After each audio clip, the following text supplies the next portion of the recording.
Good morning. Thank you for joining me in this morning mindfulness practice. Do you know where you're going? Have you decided on a beautiful goal that you want more than anything?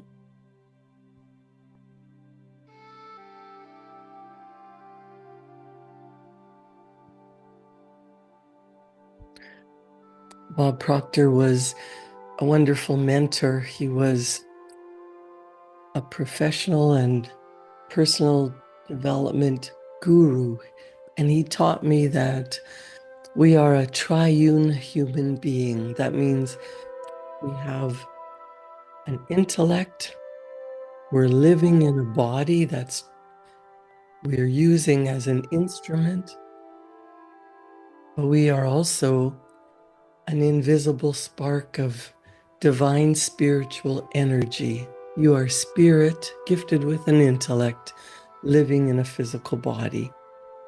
And he talks about setting a goal that is beyond what you think is even possible, something that you would love, something that you want so much, you would do anything to make it happen.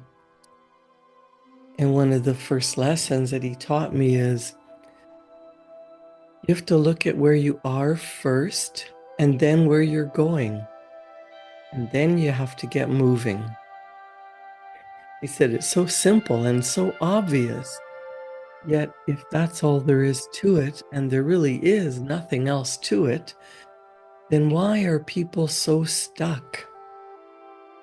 The obvious thing is that they don't know where they're going. In other words, they don't have a goal.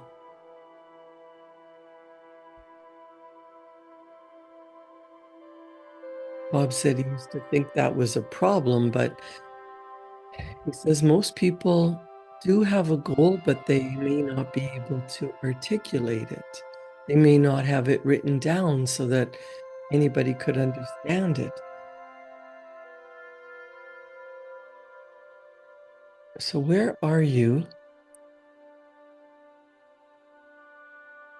Maybe that's the problem, where you are right now. Most people say, I know where I am,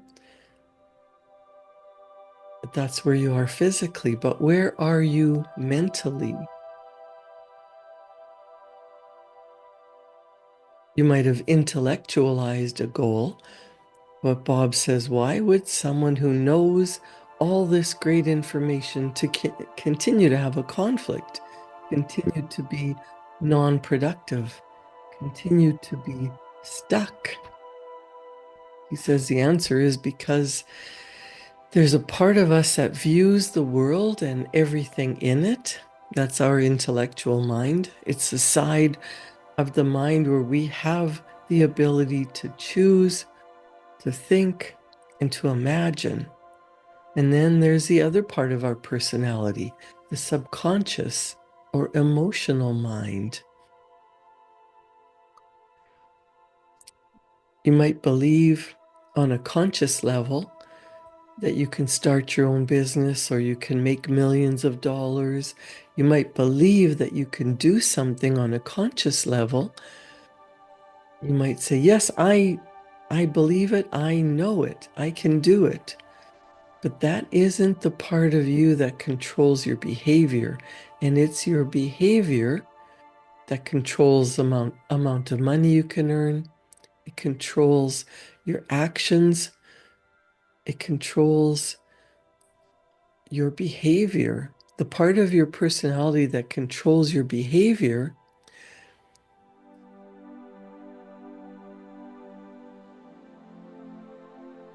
Bob says the part of your personality that controls your behavior is not the part that I'm going to talk about right now. The part that I'm talking to you now about is your conscious mind, your intellectual mind. You're sitting there thinking, well, I know that. But what your intellectual mind probably doesn't know is that on a subconscious level, you do not believe that you can earn more money. You do not believe that you can find the love of your life. You do not believe that you can grow your business exponentially.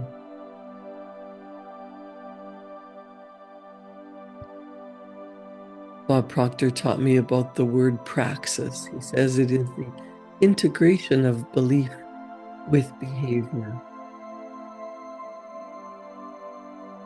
Our job is to help you take the ideas that you believe on a conscious level and move them to your subjective mind, your subconscious mind. Move the old conditioned ideas out and move the new idea in.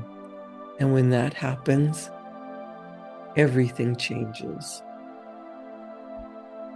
Bob Proctor did that and earned a lot of money, and he said he had no idea what he was doing. It took him 9 years to figure it out, and then all he wanted to do was teach it.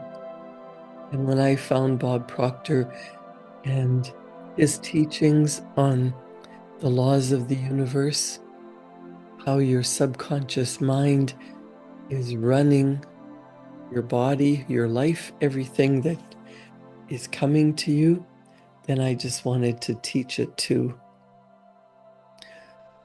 Bob Proctor taught me that paradigms are the problem. What is a paradigm? It is a multitude of habits. It's the programming in your subconscious mind.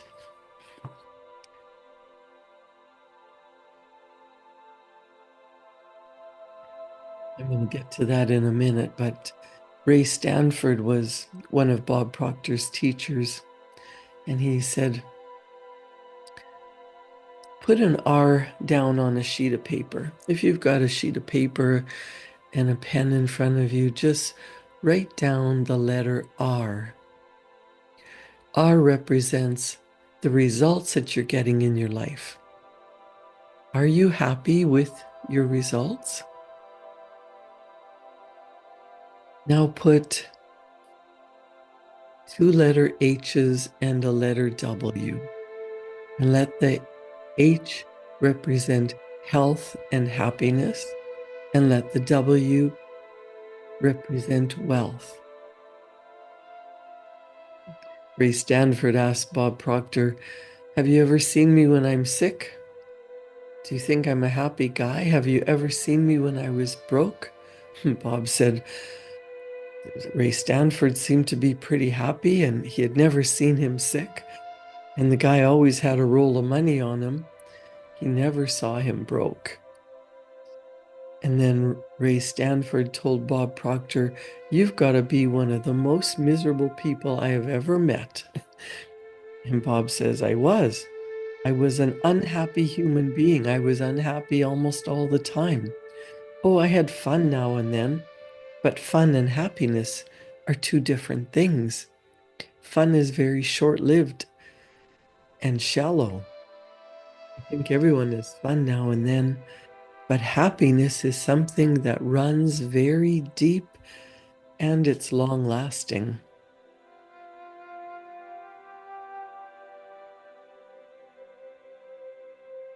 Are you a happy person? Bob said he was just flat out miserable, and he was always sick. He didn't have a terminal illness or anything, but he always had a headache or a cold or something, and he was always broke.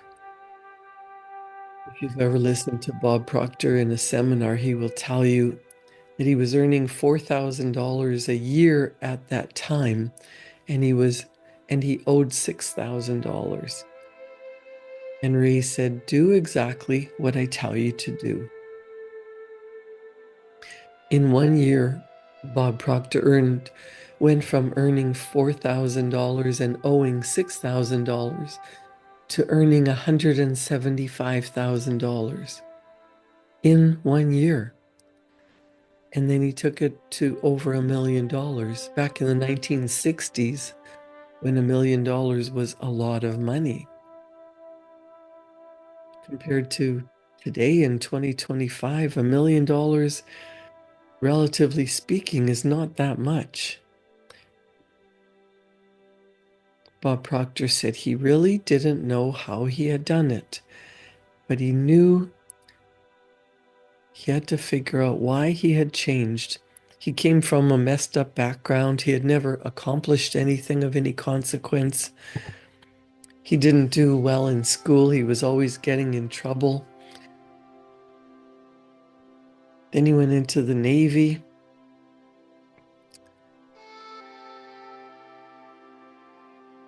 That was a fun experience.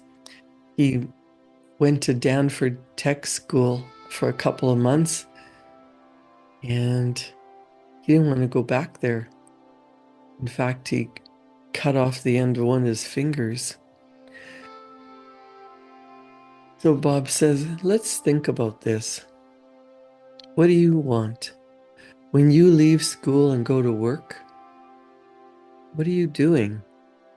You're selling your time, your energy, your loyalty, your knowledge for a sum of money. Bob says that he didn't have anything to sell. He didn't even have a good attitude. So got fired from a few different jobs.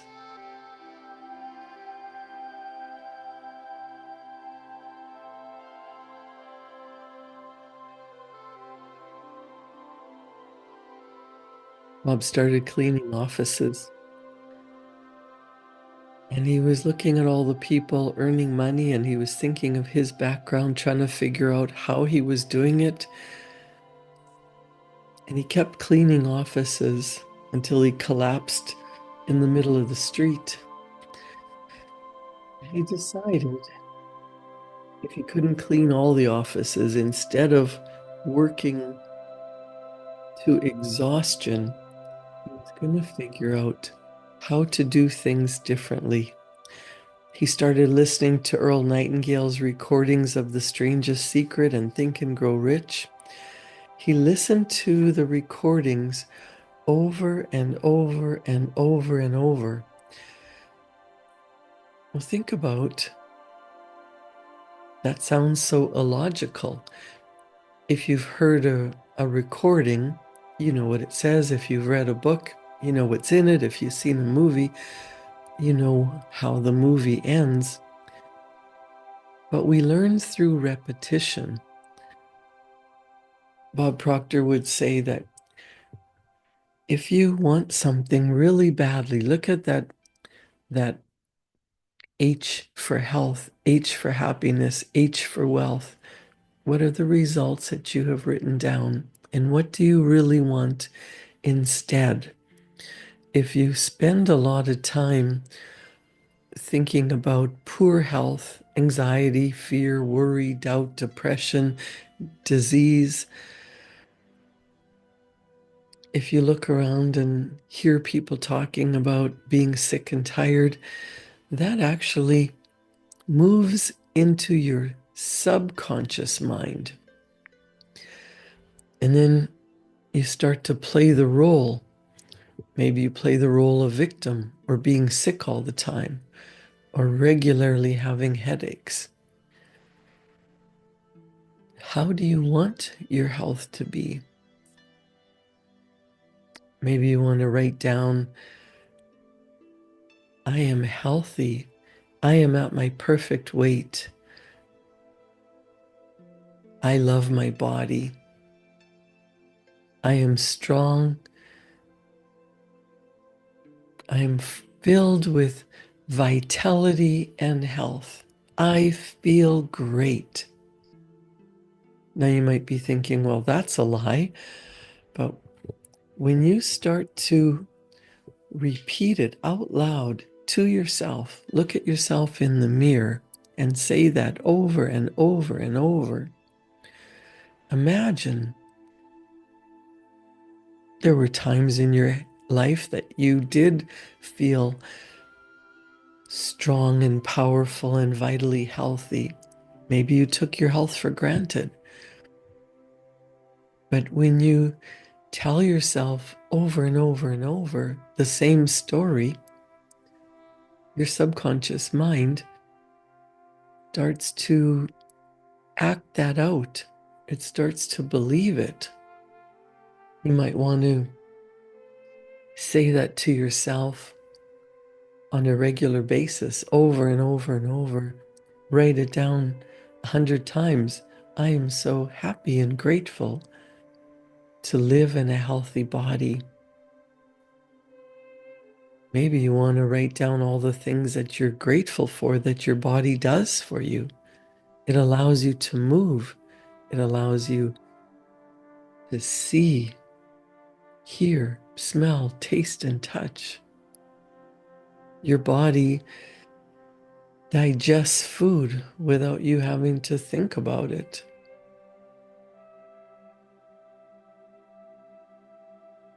Your body is an instrument of your mind. It is playing out the messages that have been told to you over and over and over, especially the ones that you took in through emotion. So if you're not feeling great, practice talking about health and wellness. Take time to relax. Take time to take care of your body.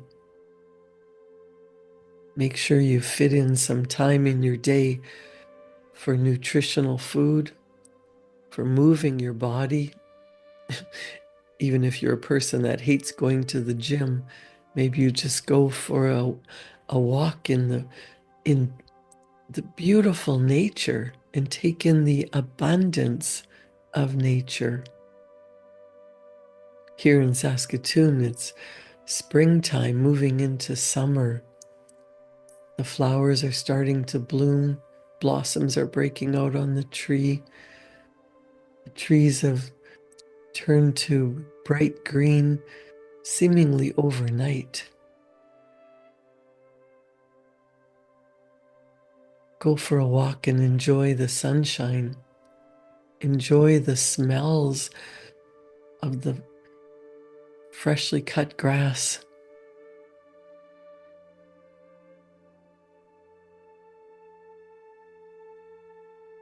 Taking time out of your day to take some deep, relaxing breaths, to spend some time in nature, to move your body. Even machines break down when they're not regularly maintained. It is vitally important that you take care of your body.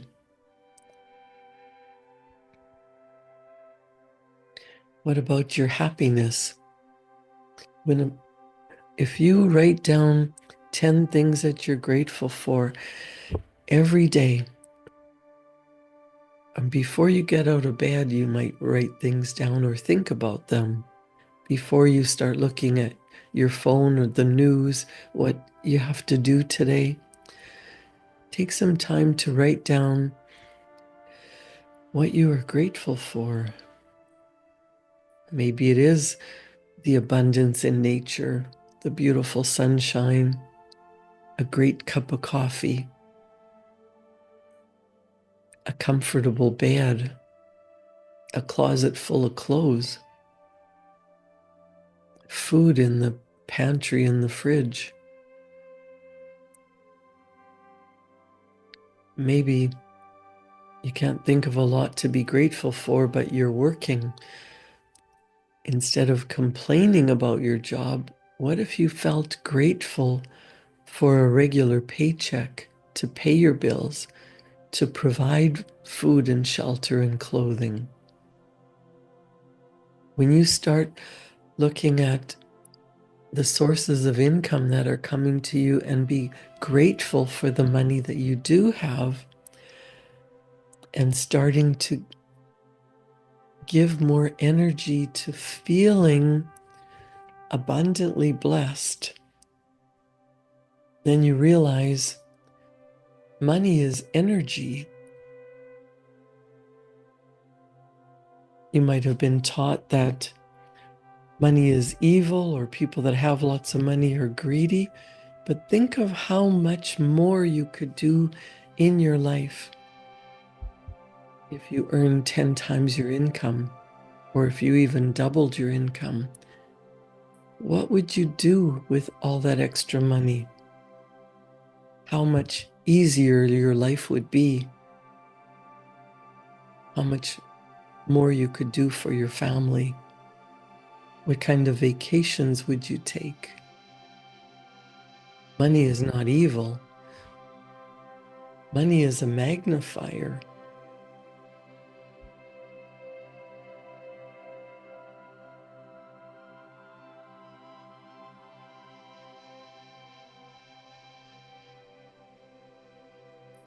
One of the main problems in this world is ignorance, not knowing. And most of the time, people don't know what they don't know. Napoleon Hill said, when money comes in quantities known as big money, it flows to the one who accumulates it as easily as water flows downhill. There exists a great unseen stream of power, which may be compared with a river, except that one side flows in one direction, carrying all who get into that side of the stream onward and upward to wealth, and the other side flows in the opposite direction, carrying all who are unfortunate enough to get into it and not able to extricate themselves from it down to misery and poverty.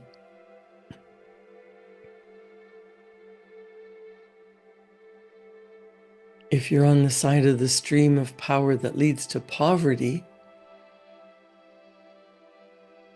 this may serve as an oar by which you may propel yourself over onto the other side of the stream. It can serve you only through application and use. Merely reading and passing judgment on it in one way or another will be of no benefit. Poverty and riches often change places. When riches take the place of poverty, the change is usually brought about through well-conceived and carefully executed plans. Poverty needs no plan, it needs no aid because it is bold and ruthless. Riches are shy and timid, they have to be attracted. Bob Proctor says we want to focus on big money. What does your wealth look like? That W on the page. Decide how much you want. We want to start talking about money. Money is a magnifier. It doesn't make you a better person. It makes you more of what you already are. If you're not a nice person, you'll become unbearable. If you are a nice person, you'll become a nicer person. Money enables you to do more of what you love to do. That's really what it's for. Money only does two things. One is that it is used to make you more comfortable, and the more comfortable you are, the more effective you become. And two, it enables you to extend the good you do far beyond your physical presence. You might not know this, but Bob Proctor teaches that money comes from the infinite. Think about it. Money is just paper, paper with ink on it. It's as useless as old newspaper until you go to use it. Physical paper isn't money, it represents money. Money is an idea. All the money in the universe is available to you, but you've got to attract it. It has to be earned. He says the only people who make money are in jail, in the mint, or on their way to jail. Everyone else earns it. It's that simple. There's nothing complicated about this. Think of it this way. If you start your day off right, thinking optimistically, odds are pretty good it will stay right. On the flip side, if you start your day off wrong, thinking negatively, odds are it'll stay wrong. You can be pretty certain that you won't be far into your day and somebody's going to try and ruin it. maybe give you bad news. Turn the TV on and see bad news. Someone will try and disturb you.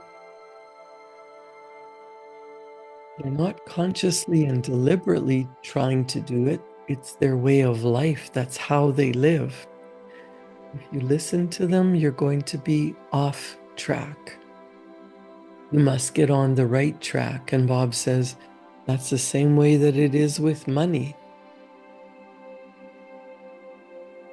You can be on the track to wealth, or you can be on the track to poverty. He suggests that you build a picture of a river in your mind. One side is carrying you to what you want. The other side is carrying you away from what you want. One side is taking you to wealth.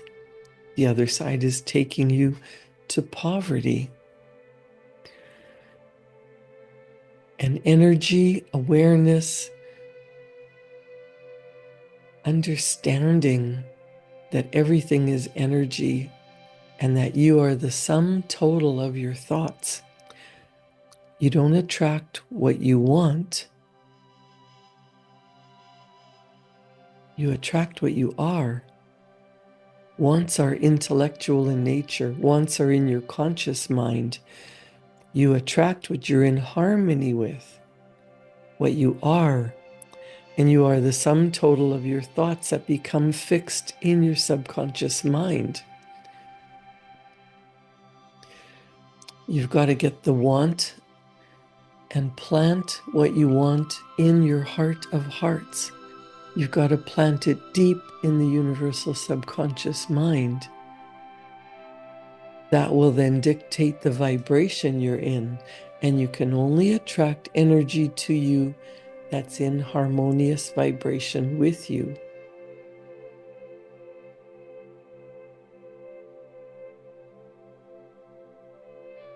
Think of your goal. Think of it as if it's already done. How would you be feeling?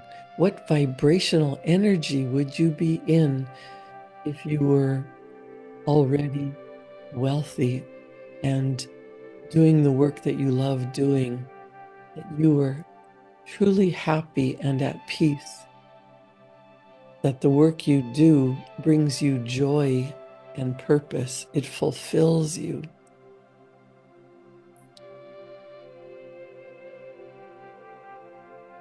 Your conscious mind is logical. Your subconscious mind has no ability to reject. So when you use your conscious intellectual mind to write down your goal, to get into the feeling of what it's like, to add the emotion of how you're going to feel. Why do you want what you want? Feel as if you're there. And you start to get ideas. Start to pretend that you're already at your goal. You already have the wealth, the health, the happiness. What would you be doing? How would you be feeling? That energy is going out into the universe and attracting back to you everything you need to fulfill the picture. We attract what we're in harmony with. It is so important to get energetically aligned with the health, the wealth, and the happiness that you truly desire, and then it will come to you. Create a wonderful day. Think about your goal from the aspect of it already being accomplished. And don't worry about how it's going to happen. The infinite power of the universe will bring it all together. You just have to program your subconscious mind so you start to take action as if you're already there. Create a wonderful day. Thank you for joining me in this morning mindfulness practice. I'll see you back here tomorrow morning at 7. Thank you.